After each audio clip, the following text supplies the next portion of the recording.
This lesson is on solving and graphing compounded inequalities. So we're going to be working with and or statements. So x will have more than one requirement. Instead of just x is less than 2, it'll be x is less than 2 but also greater than -5. So we're going to be looking at graphing two different requirements for a variable. So you'll have two different kinds of statements. You'll either have and or. And is going to be either an open circle or a closed circle with a line that meets in between, or is going to be either an open circle or a closed circle with arrows that point in the opposite direction. So our first example is going to be an and statement. All real numbers that are greater than -3 and less than 2. So I know that x has to be greater than -3 and x has to be less than 2. So if I graph that, I'm going to have an open circle on -3, an open circle on 2.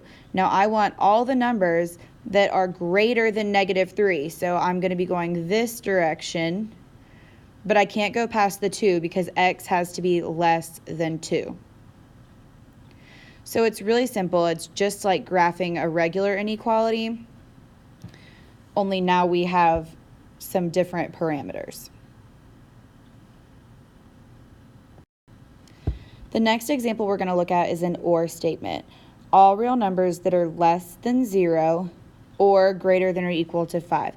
So x has to be less than 0 or x has to be greater than or equal to 5. So I'm going to have my open circle on 0, and I want all the numbers that are less than 0. And I'm going to have a closed circle on 5, and I want all the numbers that are greater than 5. So x cannot be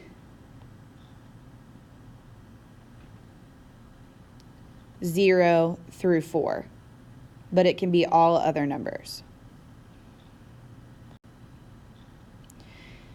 In this example question, I want you to solve this, and I want you to describe your graph in the free response section.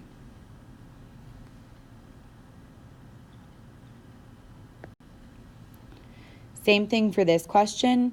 I want you to solve this and graph it, and I want you to explain your graph in the free response section. So tell me where your open circles are, where your closed circles are, and what your lines look like. Now we're going to be looking at an example that we have to solve and then graph. So the first thing we're going to do is split this. So I've got -8 is less than x minus 5 and x minus 5 is less than or equal to -2. Now I'm going to solve these both like regular inequalities, so I'm going to add 5 to both sides over here. So I end up with -3 is less than x, and over here I'm going to add 5 to both sides. X is less than or equal to +3. So when I graph that, I know that x has to be greater than -3, but less than or equal to +3. So this is what my graph will look like. And you'll notice here that and was not part of the numeric description, so you're just going to repeat that middle section that has the x. On this one, we have an or statement. So we have 2x plus 3 is less than 9, or -3x minus 6 is less than -24. So we, again, have to solve these first.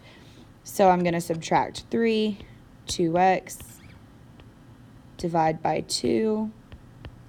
So x is less than 3, or add 6 to both sides.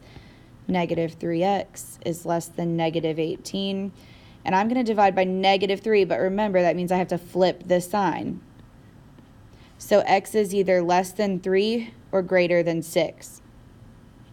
So I'm going to have an open circle on 3, an open circle on 6. I know it's got to be less than 3 or greater than 6.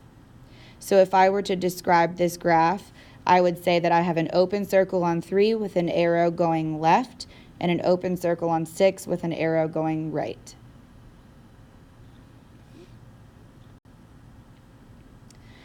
Now I want you to try. This one is an and statement, so remember you're just going to repeat this middle statement.